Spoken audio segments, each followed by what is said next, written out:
buenos días. Damos las gracias a la Dirección General del Deporte Universitario por permitirnos este espacio. El día de hoy tengo el gusto de presentarles al doctor Yoshua Alberto Carrillo, que es residente de tercer año de la especialidad de Medicina de la Actividad Física y Deportiva, el cual va a tratar con nosotros el tema de suplementación inteligente. Doctor, muy buenos días. Hola, ¿qué tal? Muy buenos días. Nuevamente agradecemos el espacio a Deporte UNAM por permitirnos hablar acerca de los temas que a nosotros nos apasionan con respecto al deporte. Y bueno, pues vamos a dar inicio al tema de hoy. El tema de hoy lo nombramos suplementación inteligente. Y bueno, vamos a comenzar por hablar del porqué del título, ¿por qué suplementación inteligente? Y bueno, es bien sabido que en la actualidad tenemos un montón de suplementos deportivos, que los cuales veremos más adelante que realmente no hay una buena reglamentación en cuanto a su uso, entonces realmente cualquier persona pudiera llegar a recomendar e incluso a prescribir cualquiera de los suplementos existentes en el mercado sin realmente tener un conocimiento científico acerca de cuál es el correcto uso de ellos. Entonces sucede muchísimo que una persona cuando se inscribe a un gimnasio o empieza a hacer ejercicio, realmente no ha conseguido ninguno de los parámetros previos o requerimientos previos y sin embargo ya junto con su membresía del gimnasio ya tiene sus 3 o 4 suplementos y gastó unos 2,000 a 3,000 pesos desde el inicio sin realmente saber qué es lo que está consumiendo o qué es lo que le están prescribiendo. Entonces, si han tenido la oportunidad de seguirnos en algunas de las charlas previas, sabrán que a mí me gusta iniciar mis charlas con alguna premisa con respecto al tema. Y realmente esta es la premisa que vamos a presentar el día de hoy. Es una frase que pudiera sonar inclusive un poquito rara porque pensarían que están aquí en esta plática para que yo les indique la mayor cantidad de suplementos que puedan llegar a consumir. Sin embargo, vamos a ver que la premisa del día de hoy es que los suplementos deportivos no son necesarios para la población general en búsqueda de parámetros de salud y de bienestar. ¿A qué voy con esto? Realmente el mensaje más importante que queremos dejar el día de hoy es que si yo estoy buscando únicamente estar de forma saludable o inclusive mejorar mi composición corporal, tener una mejor condición físico-atlética, realmente el suplemento deportivo no es necesario. Primero tendría que cumplir de forma adecuada un entrenamiento, saber cómo me debo de nutrir y entonces sí pasar a buscar quizá algún suplemento deportivo. Nosotros en medicina del deporte tenemos una frase muy típica que es que no deberíamos de buscar la cereza del pastel sin antes tener el pastel completo. ¿A qué vamos con esto? Primero, necesito aprender a comer de forma adecuada, necesito aprender a hacer ejercicio de una forma adecuada, prescrita específicamente para mí. Y después, si yo quiero buscar algún punto de rendimiento deportivo o llegar o ya llegué a mi tope y necesito un poquito más, entonces podríamos llegar a considerar algún tipo de suplemento deportivo, pero siempre dejarlo como nuestro último recurso, ¿no? No de inicio empezar pensando que estos van a ser nuestra panacea y que con ellos vamos a multiplicar los resultados desde el principio. Ahora, también hay que tener en cuenta algunas consideraciones generales. Siempre está este pequeño debate en si realmente llamarlos suplementos o mejor darles otro tipo de nombres, por ejemplo, el de complemento alimenticio. Y es que cuando hablamos de suplemento, podemos llegar a pensar que es algo que tenemos que poner en lugar de alimentación, lo cual es totalmente erróneo. La alimentación va primero y también esto nos da pauta a corregir algunas de las cuestiones que hoy en día son unas prácticas muy comunes. Por ejemplo, hay algunas marcas de suplementos deportivos que nos llegan a decir que nosotros podríamos vivir a lo largo de nuestro día tomando 3 o 4 licuados o batidos al día, lo cual es totalmente erróneo. Un licuado o un batido con este tipo de suplementación jamás van a sustituir a una alimentación completa y adecuada por un montón de situaciones, pero principalmente por algo que llamamos carga enzimática.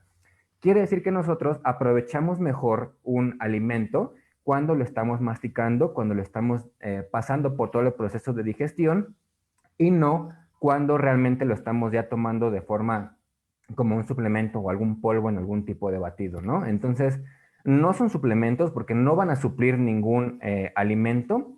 Lo pudiéramos llegar a llamar de mejor forma complemento alimenticio porque puede que ya cumplí mis requerimientos de alimentación y entonces me falta un plus, lo voy a complementar con alguno de los productos que vamos a ver el día de hoy.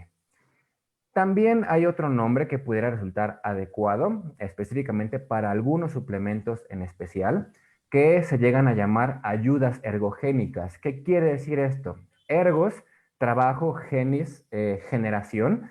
Entonces, muchos de los suplementos que podemos encontrar en el mercado se pueden llegar a prescribir en atletas principalmente, quienes buscan un poquito de ayuda extra para poder cumplir con el trabajo que ellos llegan a generar en un día.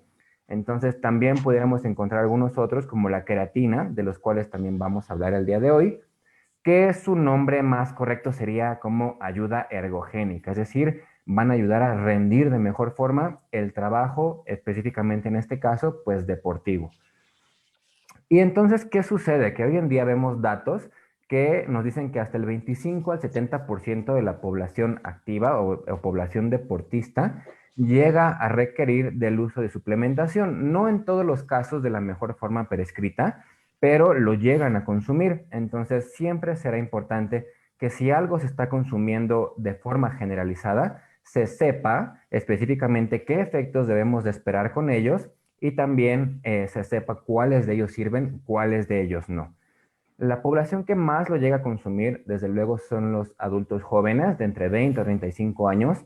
Específicamente los hombres son quienes más lo consumen por este afán de buscar una mejor composición corporal, una vida, digamos que la llamada vida fitness, y entonces se acercan un poquito más a este tipo de productos. Pero realmente, ¿quién pudiera llegar a necesitarlo? ¿En quién sí deberíamos de considerarlo? No desde el principio, pero sí, digamos que sea una indicación adecuada, pues principalmente son dos. Uno de ellos son los atletas, como ya mencionábamos, a veces, por ejemplo, fisicoculturistas o alguien que esté más enfocado al fitness, puede llegar a tener requerimientos principalmente de proteínas bastante altos. Por ejemplo, en la población general se recomienda de 0,8 a 1 gramo por kilogramo de peso al día de proteínas. En este tipo de atletas probablemente lleguen hasta 2,5, 2,4. Hay quienes dicen que hasta 3 gramos por kilogramo de peso al día de proteínas. Y entonces en ellos, si queremos convertir esta alta cantidad de proteínas en alimento, resultan cantidades enormes de alimento. Por lo tanto, ellos se pueden beneficiar de un producto que nos ofrezca buena cantidad de proteínas y que sea mucho más fácil de comer, como pudiera ser un licuado de proteína de suero de leche. También en algunos pacientes que se ha llegado a utilizar de forma clínica este tipo de suplementos es en los pacientes de la tercera edad.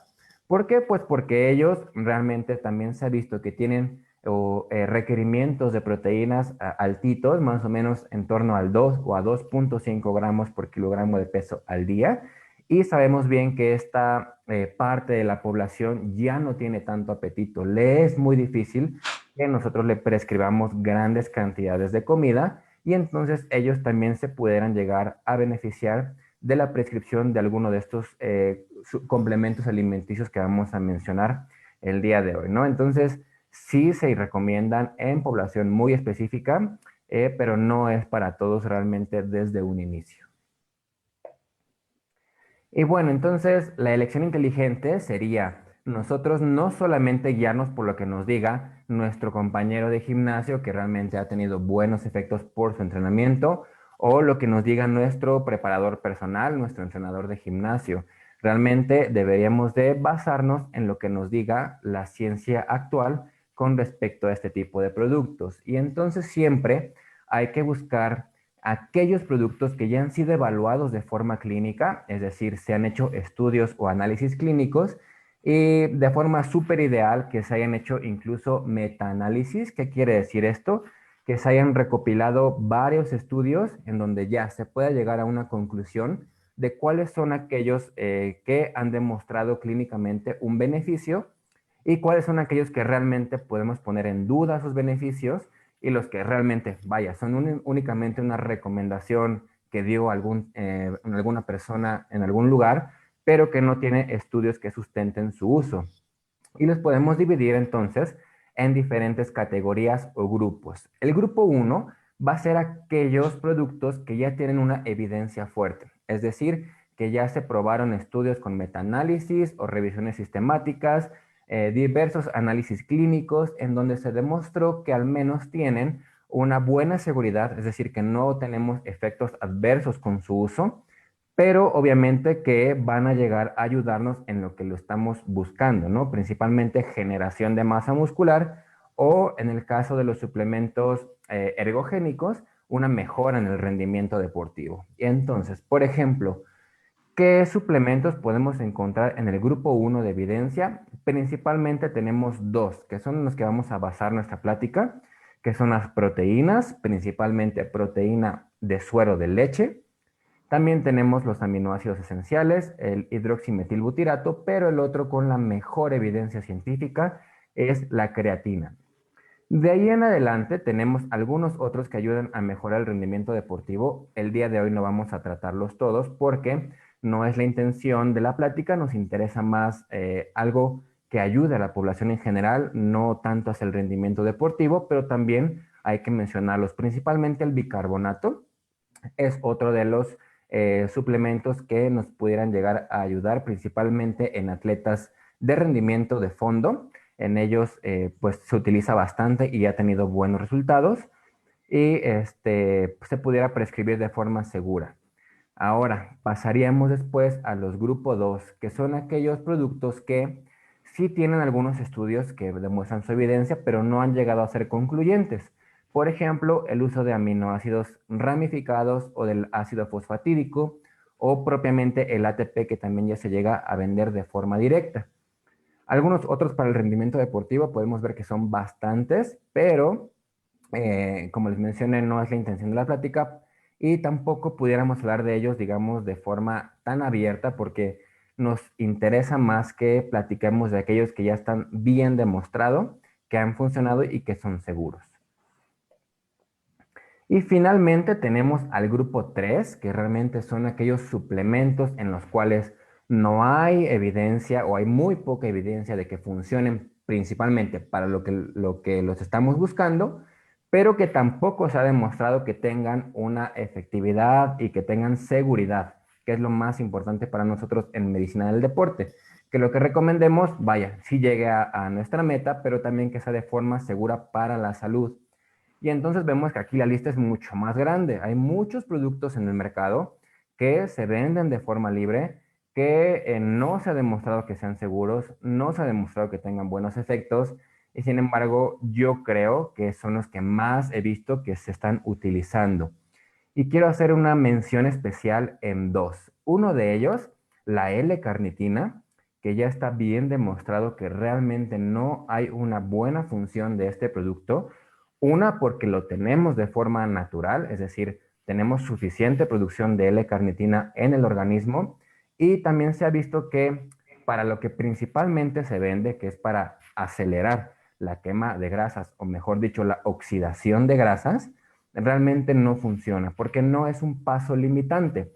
¿Qué quiere decir esto? Yo puedo tener grandes cantidades de carnitina, consumir grandes cantidades de carnitina como suplemento, pero si yo no estoy generando la maquinaria para aprovecharla, realmente no tendría ninguna ventaja, ¿no? Entonces, tenemos suficiente carnitina para lo que necesitamos y no sería bueno consumir extra.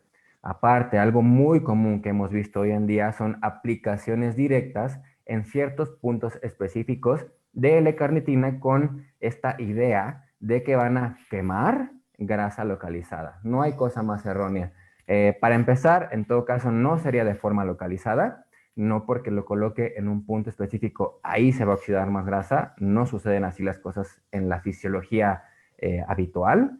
Y también hemos visto algunos efectos adversos como una hematomas o equimosis en el sitio de lesión, es decir, se forman moretones por la mala aplicación o la mala técnica de aplicación. Y realmente incluso puede llegar a presentarse datos de fibrosis en el sitio de la inyección, lo cual realmente no tendrá complicaciones, digamos, severas o que pongan en riesgo la salud, pero el paciente está gastando grandes cantidades de dinero, está poniéndose en riesgo de desarrollar algún tipo de hematoma, moretón o una mala aplicación de producto y no le va a servir para absolutamente nada, al menos lo que dice hasta el día de hoy la evidencia científica. Y los otros en los cuales quiero hacer una mención especial, que también han sido punto de muchas de nuestras pláticas en medicina del deporte, son los famosos quemadores de grasa.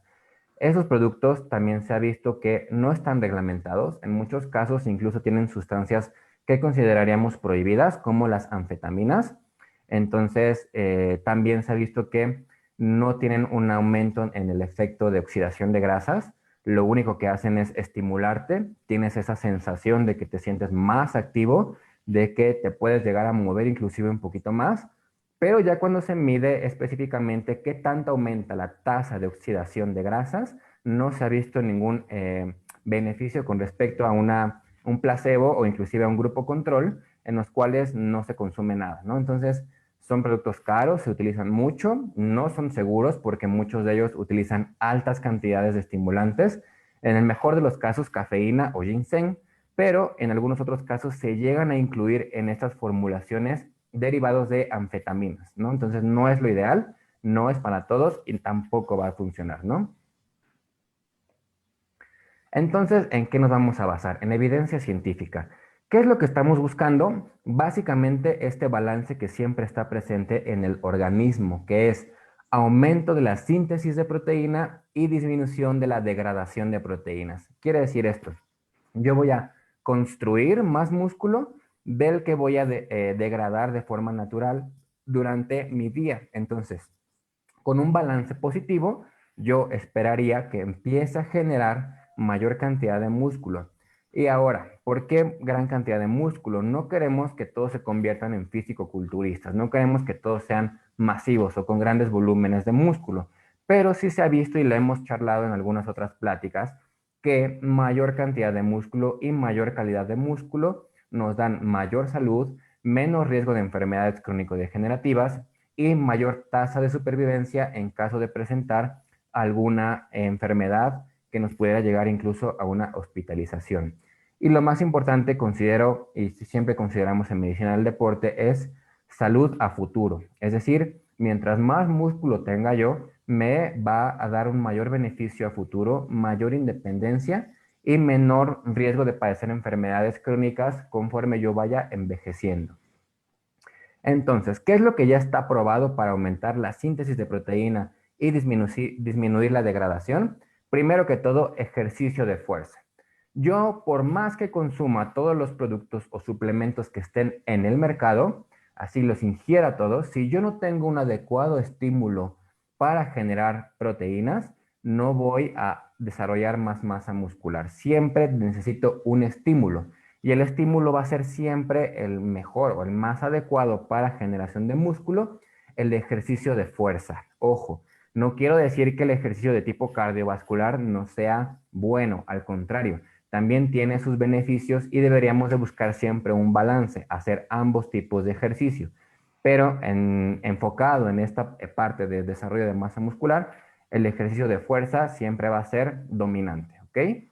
De ahí lo que nos va a ayudar también los dos suplementos o complementos, mejor dicho, que ya tienen evidencia científica bien probada y que son seguros, son estos dos que vamos a hablar en la plática, que son las proteínas, principalmente aisladas de suero de leche, y la creatina.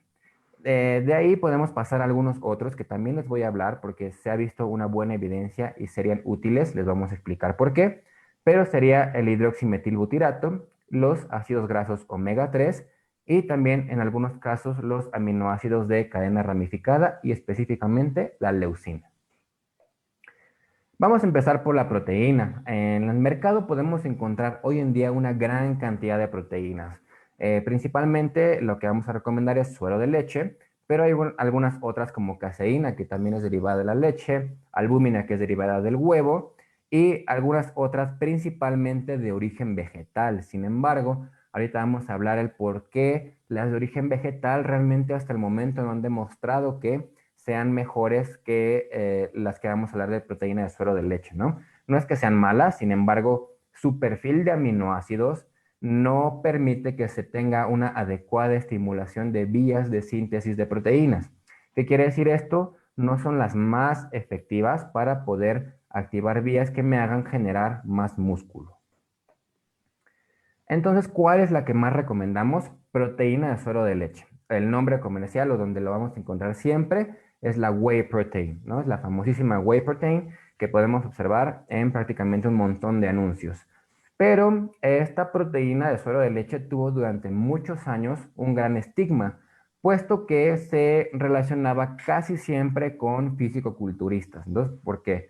Los productos, obviamente, su parte de mercadotecnia se basaba en presentar en sus envases al sujeto más musculoso o al Mr. Olympia de la actualidad en sus productos. Entonces, se llegó a pensar que las proteínas de suero de leche eran sustancias prohibidas o específicamente anabólicos, ¿no? Entonces, mucha gente le tenía miedo a consumir ese tipo de productos porque pensaban que estaban contaminados con una gran cantidad de cosas, principalmente esteroides anabolizantes. Y bueno, más adelante vamos a hablar de la reglamentación. Son muy pocos los productos que podemos estar seguros que no, pero cuando están bien hechos, realmente esta proteína de suero de leche la podríamos considerar no como un complemento, sino como un superalimento. ¿Por qué esto? Bueno, pues básicamente porque no es un resultado de una gran cantidad de químicos. Hay pocas cosas tan naturales como la proteína de suero de leche. Y vamos a ver un poquito de cuál es el proceso para realizarla. Primero que todo tenemos leche. Leche de vaca es de donde viene este producto. A esta leche de vaca se le agrega una enzima que se llama quimosina, lo cual también en la industria agroalimentaria se conoce como cuajo. Este cuajo lo que va a hacer es romper algunas cadenas de aminoácidos de la leche y nos va a separar dos productos principales. El primero de ellos va a ser propiamente lo que conocemos como queso y el otro producto es lo que podemos ver aquí como nadando, que es el suero. Entonces, no es otra cosa que en este paso obtenemos queso y suero. Después, ya que separamos este queso y nos quedamos con el puro suero. El suero pasa por dos fenómenos físicos, que es el aumento de calor y la filtración. ¿Qué hace esto? Primero, pues va a deshidratar, va a hacer que pierda agua este suero y con la filtración terminamos teniendo un polvito. Este polvito, en este primer proceso, se conoce como proteína concentrada de suero de leche, que también se llega a vender en el mercado como tal. ¿Cuál es un poquito el problema de esta primera fase? Pues resulta que puede llegar a tener un poquito de contaminación, principalmente con carbohidratos, específicamente el de la leche, que es decir, la lactosa, y también con grasas saturadas, que es normal, porque los productos de origen animal tienen grasas saturadas. Entonces, ¿qué es lo que se hace posteriormente a esto? Pasa por otro proceso de filtración en donde se le separa este azúcar, se le separa esta grasa saturada y lo que nos queda es proteína aislada de suero de leche. Súper importante, es proteína aislada. En inglés se llama isolate, pero si alguien en su gimnasio o que le quiera recomendar una suplementación le dice, yo tengo la proteína isolatada de suero de leche, por favor, aléjense. Es alguien que ni siquiera ha conocido qué es su producto. Isolatada es una pésima traducción de isolate. El término correcto es proteína aislada de suero de leche. Y esta es la proteína que más ha demostrado beneficios para la síntesis de proteína, porque posteriormente hay otro proceso que se conoce como hidrolización, que no quiere decir otra cosa más que se rompen pequeñas cadenas de aminoácidos, lo que forman las proteínas, y entonces encontramos en el mercado otra variante que son las proteínas hidrolizadas, ¿no? Estas proteínas hidrolizadas no es que sean malas, pero son más caras por el proceso extra que tienen acá y se ha visto que pueden llegar a degradar tanto los aminoácidos que no sean reconocidos como tal. Y nosotros requerimos que se reconozcan principalmente los aminoácidos de cadena ramificada. El más importante, leucina. Entonces, esta leucina, ahorita vamos a ver un poquito más de ella, pero es el principal marcador para empezar a desarrollar músculo. y entonces las mejores concentraciones de todos los aminoácidos las encontramos en la proteína aislada de suero de leche, que es la que recomendaríamos más. Esta les recalco, no es que sea mala, pero no ha demostrado beneficios sobre la aislada y sí es más cara por el proceso extra que tiene de hidrolización de proteínas. Entonces ya vimos que es un alimento natural, que realmente pasa por procesos principalmente físicos, solamente se le agregan algunas enzimas, pero estas enzimas vienen propiamente del estómago de la vaca, entonces no es nada malo. Y lo bueno es que tiene un alto valor biológico. ¿Qué es esto? Es la capacidad de una proteína de convertirse en tejido vivo una vez que se absorbe. Entonces, aquí abajo les dejo una lista de cuáles las principales proteínas que podemos encontrar en el mercado y podemos pasar desde las proteínas de origen vegetal, que podemos ver que son menos digeribles que las proteínas de origen animal. De este lado, las de origen animal son las que son más fáciles de digerir. Y no solo eso, sino que también tienen un mejor contenido de leucina, que es el aminoácido que les comenté que estimula la síntesis de proteínas, y también tiene una buena biodisponibilidad, ¿no? Entonces, tienen una mejor capacidad para convertirse en tejido vivo y por lo tanto nos van a ayudar un poquito más en este proceso de generación de proteínas y por ende de músculo. Además de que es muy accesible, los precios son realmente todavía accesibles para la población en general que lo requiera. Y obviamente su preparación es sencillísima, ¿no? Colocas en un shaker los scoops recomendados, ahorita vamos a hablar de eso, agua y listo. Tienes una comida completa y con alto contenido de proteína y de fácil preparación. También esto es muy importante, el valor biológico y el índice PDCAAS. Estas no nos compliquemos, es qué tan fácil es de absorber y convertir estos aminoácidos que contienen los productos de proteína, qué tan fácil se pueden convertir en tejido muscular. Entonces vemos que la proteína aislada de suero de leche y la proteína hidrolizada de suero de leche son las que tienen un mejor valor biológico y un mejor perfil para convertirse en tejido vivo. De ahí en adelante tenemos otras como el huevo, la leche entera, las carnes y vemos que hasta acá abajo puede estar proteínas vegetales como la soya. Por eso es que en pacientes que les gusta la alimentación vegana o que practican alimentación vegana o vegetariana, que buscan proteínas justamente de este origen, les decimos que definitivamente sí son una buena fuente, pero no son la mejor, ¿no? No son las que tienen mejor valor biológico y que mejor van a ayudarles con sus objetivos en caso de que sean mejorar masa muscular o inclusive mejorar composición corporal. Ahora, ¿cuál es el gran problema de la proteína? Que realmente no hay una receta específica.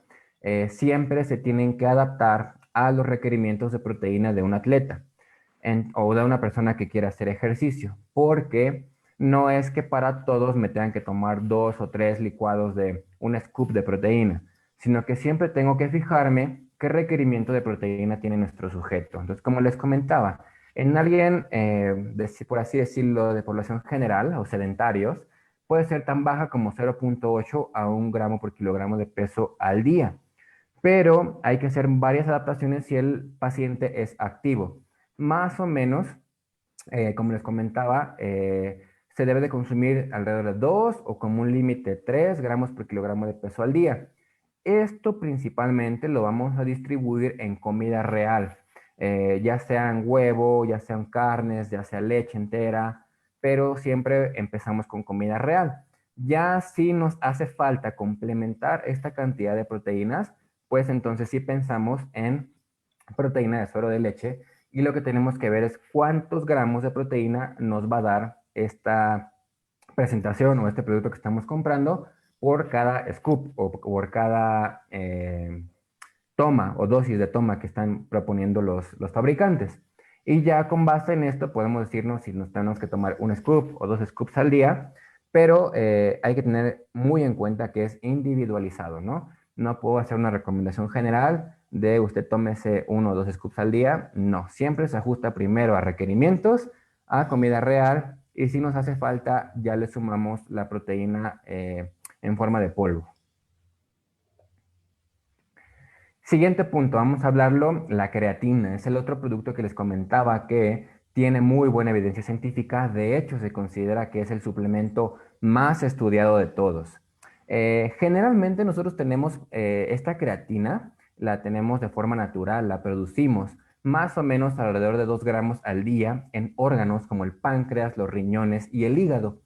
¿Esta por qué es importante? Porque si estamos hablando de generación de energía, principalmente durante la actividad deportiva, la tenemos en forma de depósitos, principalmente como fosfocreatina.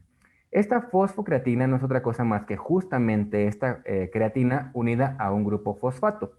Este grupo fosfato lo que hacemos es donárselo al ATP y el ATP recordemos que es la mejor forma de generación de energía, ¿no?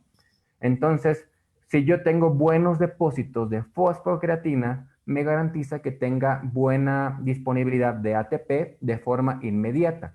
De hecho, es la primera fuente de energía o primer fuente energética que se va a activar. Principalmente se considera que para esfuerzos cortos y de alta intensidad, por ejemplo, un sprint o por ejemplo, un levantamiento rápido de pesas. Y es súper importante mencionar que no tiene o no se le ha encontrado hasta el momento efectos adversos. Entonces, si se toman sus dosis adecuadas, es súper buen suplemento o complemento alimenticio para el rendimiento deportivo y también nos ayuda para cuestiones de salud y con en ningún efecto adverso hasta el momento comprobado, ¿no? Entonces, como les comentaba, lo que va a hacer principalmente es generar una mayor reserva de fosfocreatina, lo cual se traduce en mayor ATP y nos da una capacidad rápida de contracción muscular. Quiere decir esto que en esfuerzos cortos y de alta intensidad yo voy a responder de mejor forma. Y para parámetros de salud, lo que nos ayuda es a tener un entrenamiento con un mejor desempeño, ¿no? Entonces, me es más fácil a mí hacer ejercicio porque tengo una buena reserva de energía. Aquí de forma muy rápida, algunas funciones que tiene esta parte de la fuerza y tolerancia al esfuerzo es que va a disminuir la degradación de proteínas y esto principalmente porque activa una molécula que se llama miostatina. De forma general, la miostatina hace que se disminuya la formación de músculo. Nosotros con la ingesta de creatina vamos a bloquear esta sustancia y por lo tanto me va a permitir desarrollar más masa muscular. También tiene un efecto, digamos, visual de mayor volumen muscular porque tiene un alto poder osmótico. De hecho, se le criticaba antes mucho esto porque se pensaba que las personas se hinchaban. Y no, no sucede de esta forma. Lo que pasa es que con este poder osmótico, la creatina tiene capacidad de jalar agua al músculo. Y entonces el músculo puede llegar a aumentar su volumen, no tanto a expensas de más proteínas, pero sí tiene un efecto visual de mayor volumen. También estudios más recientes lo relacionan con disminución del deterioro cognitivo. Entonces, en pacientes de la tercera edad se ha visto que tiene un efecto protector sobre las neuronas y mejora la sinapsis neuronal. Entonces, pudiera ayudar a evitar enfermedades crónicas del sistema nervioso. Eh, También hay algunos estudios que lo relacionan con la activación de la MP quinasa y por lo tanto la formación de GLUT4, que si hemos visto en otras pláticas, es el transportador de glucosa. Es el que nos ayuda a que la glucosa o el azúcar se meta dentro del músculo y no esté por la circulación general. Entonces también hay estudios que nos dicen que en pacientes con intolerancia a carbohidratos o propiamente con diabetes, nos pudiera llegar a beneficiar en un mejor aprovechamiento de la glucosa en sangre. Algo importante a considerar y que también para muchos médicos en general puede llegar a alarmarnos es que hay una sustancia que nosotros como médicos medimos, que es la creatinina, que de forma general nos dice que también están funcionando los riñones. Cuando hay altas concentraciones de creatinina, podemos llegar a pensar que hay algún problemita a nivel renal, pero hay que considerar que un paciente que está ingiriendo creatina y que está haciendo entrenamiento de fuerza puede llegar a elevar sus valores de creatinina. No tan altos como un paciente que ya consideramos con lesión renal. Se considera que alrededor de 1 a 1.2, 1.3 como máximo de valor de creatinina, pero si hay un sujeto que lo esté tomando, debe de comentarle a su médico si éste le dice que los valores de creatinina están muy elevados, ¿no? No es algo que manejen siempre en medicina general, hay que saber un poquito de fisiología del ejercicio y un poquito de fisiología más aplicada hacia la cuestión del rendimiento, entonces no es de alarmarse siempre y cuando esté dentro de los valores esperados, ¿no? ¿Cómo se toma? Principalmente hay dos protocolos. Ya se ha visto que el más recomendado es sin fase de carga. ¿Cuándo usar una fase de carga? ¿Qué quiere decir? Ya mencionamos que es un producto de depósito. Lo que más importa es que yo llegue a una concentración adecuada en mis músculos. Entonces, lo que antes se hacía era llegar a esta concentración efectiva de forma más rápida, con una fase de carga, la cual consistía en 0.25 a 0.35 gramos por kilogramo de peso al día durante al menos 5 a 7 días. Pero ya se ha visto que justamente como es un producto de depósito, mientras yo lo tome de forma regular sin que se me olvide y que sea constante, yo voy a llegar a un punto en el cual voy a tener mis reservas bien llenitas.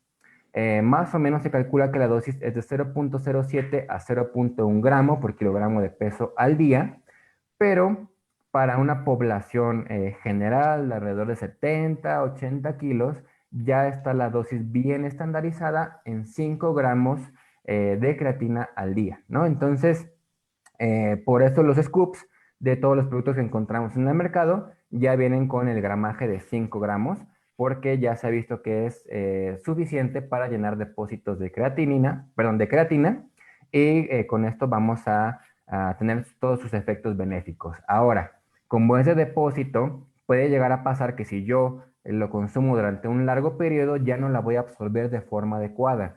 Por eso es que se recomienda que se consuma durante aproximadamente 60 días o 2 meses y se tenga una fase de dejar de consumirla durante aproximadamente un mes para que yo tenga una buena supercompensación y vuelva a tener esta necesidad de llenar los depósitos de creatina y la pueda volver a consumir en un nuevo ciclo para que me ayude en el rendimiento. Ahora, otros dos que voy a hablar súper rapidísimo es el hidroximetilbutirato. Este es un metabolito de la leucina, que ya hablábamos de su alto poder para activar la síntesis de proteínas. Sin embargo, el problema que tiene este es que, como lo veíamos al inicio, es todavía del grupo 2, donde sí hay algunos estudios que nos hablan de que es efectivo, pero no tenemos todavía grandes revisiones sistemáticas para poder recomendarlo de forma general con todos. Pero es súper importante que actualmente se le empieza a relacionar con aumento de síntesis de proteínas, aumento de síntesis de buen colesterol, aumento de producción de hormona de crecimiento y también en algunos casos de mejora del deterioro cognitivo. También es importante que se utiliza o se está empezando a utilizar de forma clínica, principalmente en pacientes postrados o pacientes de terapia que llevan mucho tiempo en cama y también en pacientes de la tercera edad, porque se ha visto que más que aumentar la síntesis de proteína, lo que hace es cuidar nuestras reservas de proteína, ¿no? Entonces disminuye su degradación y por tanto pudiera llegar a beneficiar a estos pacientes. Pero la evidencia aún está por comprobarse, pero hay que tenerle un ojito encima a este producto. Y el otro súper importante para mi consideración son los ácidos grasos omega 3. No solo por su capacidad de mejora en la síntesis de masa muscular. Lo más importante de estos omega 3 es que es un ácido graso esencial. ¿Qué quiere decir esto? Que no lo producimos de forma natural en el cuerpo, requerimos de consumirlo. La principal fuente es la marina, es decir, los pescados grasos. El ejemplo más clásico pues digamos que son los famosos omega 3 provenientes del aceite de hígado de bacalao o propiamente del salmón. Pero sucede mucho que nosotros no consumimos mucho de este producto de origen marino, a tal grado de que actualmente tenemos una muy baja ingesta de omega 3 y muy alta ingesta de omega 6. ¿El omega 6 es malo? No, realmente no. Pero se ha visto que el omega 6 tiene efectos proinflamatorios. ¿Qué quiere decir esto? Que voy a generar muchas sustancias que me van a ayudar a regular el proceso de inflamación, lo cual no es que sea malo, pero en exceso sí pudiera llegar a ser contraproducente. Y el omega 3 tiene un efecto contrario. Lo que va a suceder es que tiene sustancias antiinflamatorias. Por lo tanto, en la dieta actual, la relación generalmente es de 15:1 o de hasta 20:1, lo cual quiere decir que yo tengo un efecto inflamatorio muy importante. Por eso sería en la actualidad, si no estamos consumiendo una buena fuente marina de estos ácidos grasos, consumirlo de forma exógena como un suplemento o complemento alimenticio. Siempre hay que vigilar que tenga una buena relación de EPA, ácido eicosapentaenoico y docosahexaenoico. Sin nombres complicados, siempre veamos en la etiqueta que la relación sea mayor de EPA que de DHA, siempre una relación aproximada de 2 o 1.5:1. Es muy importante esta parte porque en una gran cantidad de productos eh, se puede ver que tenemos ácidos grasos omega 3 encapsulados, pero ya que vemos las etiquetas podemos observar que las cantidades realmente son muy bajitas, están rellenas de muchas otras cosas como excipientes o gelatinas, pero hay muy baja cantidad de omega 3 en los productos. Entonces, más o menos debemos de estar consumiendo de 4 a 6 gramos al día. Por lo tanto, se recomienda que las cápsulas que estemos tomando tengan al menos 1 gramo en cada cápsula para que yo con 2 a 4 cápsulas al día tenga la suficiente cantidad de omega 3. Y súper importante, en la actualidad todavía hay muchos productos que ofrecen en una cápsula omega 3, 6 y 9. Y como ya les comenté, omega 6 tenemos suficientes durante nuestra alimentación habitual, porque está principalmente en grasas vegetales. Entonces, no necesitamos más omega 6, créanme, ya consumimos bastante. Lo que requerimos es que un complemento alimenticio tenga solo omega 3. Y con eso podemos tener un efecto protector antiinflamatorio y se ha llegado a ver que también tiene un efecto sobre el crecimiento muscular. Este todavía no está tan comprobado, pero para mí como médico es suficiente mencionarles que una disminución del proceso o de la inflamación generalizada tiene buenos efectos, sobre todo a nivel de salud cardiovascular. Y bueno, finalmente consideraciones finales. Como ya les había comentado, el gran problema de estos suplementos es que no hay una buena regulación para su uso.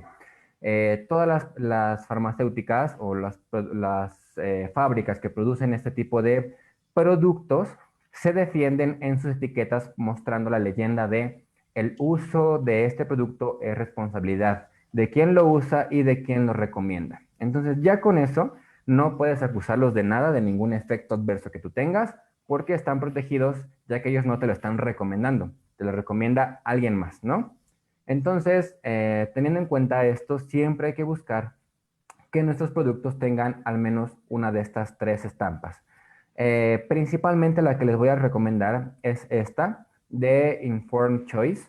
Esta etiqueta inclusive tiene una página de internet, la pueden buscar así como tal, como Informed Choice.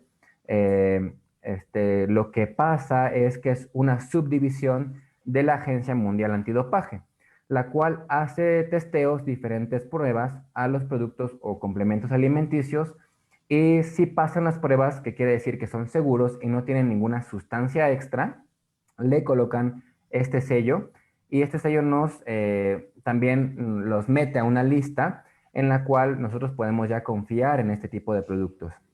El problema es que si nos metemos a la lista, realmente hay muchos que no conocemos. No se venden en México y realmente no son de uso muy comercial. Pero bueno, puede ser una buena referencia. Los otros son que sean calificados por el ISO y que tengan el sello de Free Doping para que nosotros podamos llegar a decir que es un producto que es puro, que no está contaminado con ninguna otra sustancia y que no nos va a tener ningún efecto adverso, principalmente en aquellos que buscan competir. Si están sometidos en su deporte a pruebas de dopaje, pues se recomienda que solo busquen un complemento alimenticio que ya esté probado que no tenga ninguna sustancia adicional para evitar tener problemas con esto. Ahora, como les comento, el problema es que muchos productos, tanto de Estados Unidos como de México, no están registrados, no están probados y realmente cualquiera los puede producir cualquier influencer de Instagram, YouTube, Facebook, puede llegar a sacar su propia marca y solamente con colocar la leyenda de este producto es responsabilidad de quien lo usa y lo recomienda, no se hacen responsables de nada más, ¿no? Entonces, por eso es otra de las razones por las cuales nosotros como médicos de inicio no las recomendamos, simplemente en pacientes muy seleccionados les decimos considere este producto. Entonces, como consideración final, les dejo mis recomendaciones personales. Siempre lo que sí puedo recomendar es proteína de suero de leche si no llegamos a requerimientos. Si busco rendimiento, creatina, el mejor suplemento, el más probado. Y buscando parámetros de salud, sobre todo salud cardiovascular e inclusive ya algunos estudios que nos dicen que también ayuda a la generación de masa muscular, pues complementar con ácidos grasos omega 3. Son mis 3 recomendaciones finales. Ya les comenté un poquito de cómo consumirlas, pero bueno, lo ideal es que siempre, por favor, se acerquen a un profesional de la salud para que nos digan específicamente cuánto debo tomar, cada cuánto, y si sí es lo más recomendado para mí. Bueno, muchísimas gracias por su atención. Ojalá que haya generado muchas dudas en la plática para que se acerquen a nosotros y les demos una recomendación basada siempre en evidencia científica. Muchísimas gracias, doctor. Es un tema súper interesante, de mucha actualidad. Y bueno, el tiempo ya lo tenemos encima. Solo 2 consideraciones. ¿Qué pasa si yo me excedo en el consumo de proteínas? Que también es algo muy frecuente, ¿no? Hay gente que cree que tomar mucha proteína va generando mucho músculo. ¿Qué pasaría? Ok, bueno, se tenía anteriormente un mito, un miedo hacia la ingesta de proteínas.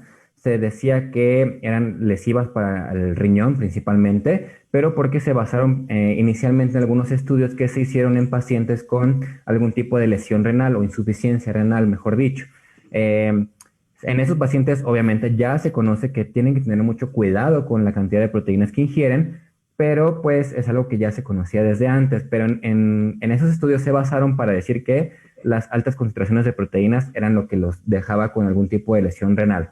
Ya se ha visto actualmente que no es así, que en una persona que no tiene problemas a nivel renal, no hay tanto problema con que tengan altos consumos de proteína, pero hay que aclarar que actualmente las dosis que están ya aprobadas, que no van a causar mayor daño o algún efecto nocivo, son con un tope de 3 gramos por kilogramo de peso al día. Idealmente a todos, con un máximo de 2.4, 2.5, tendríamos suficiente, ¿no? Ya sería para alguien que busca una meta de hipertrofia o alguien que busca fuerza. Pero los datos seguros nos dicen que un tope de 3 suficiente. Más allá ya no lo podríamos recomendar porque no se han hecho estudios de qué tan bueno, qué tan saludable es. Y aparte es muy raro que una persona por su peso, talla, composición, etcétera, requiera tanto, ¿no? Entonces nos basamos con un 2.5 para alguien que busca fuerza, 1.7, 1.8 o hasta 2 en alguien que únicamente deportes de resistencia y 3 como un tope que ya no deberíamos de pasar. Ok, doctor, sí, hay muchos mitos al respecto, pero pues bueno, siempre lo que hacemos es basado en evidencia. ¿Y qué hay en cuanto a los costos? ¿Es muy caro adquirir estos productos? Ok, sí, generalmente estos productos llegan a costarnos más o menos alrededor de 1,000 a 1,500 pesos. Por ejemplo, la proteína de suero de leche es lo que llega a costarnos un tarro y ese tarro generalmente nos dura aproximadamente como más un mes, ¿no? Entonces realmente si estamos buscando costo-beneficio, nos sale un poquito más económico basarnos en comida real para que no tengamos este problema económico. Sí tenemos la posibilidad de adquirirlo y sí tenemos las necesidades, sí tienen, pues podemos decir que una buena relación costo-beneficio. Sin embargo, pues si lo podemos complementar con algo que no tenga un costo extra, pues qué mejor. Muy bien, doctor, pues el tiempo se nos acaba. Ojalá que haya muchas preguntas y quieran consultarnos. Ya estamos en breve regresando a actividades presenciales en la Dirección de Medicina del Deporte y con mucho gusto podemos asesorarlos en cualquier duda que tengan al respecto de esta y de cualquier otra en relación a medicina del deporte. Muchas gracias, doctor Joshua Carrillo, por su participación. Gracias a la Dirección General del Deporte Universitario por permitirnos este espacio y los esperamos la próxima semana con un tema igualmente de mucho interés. Muchas gracias. Gracias.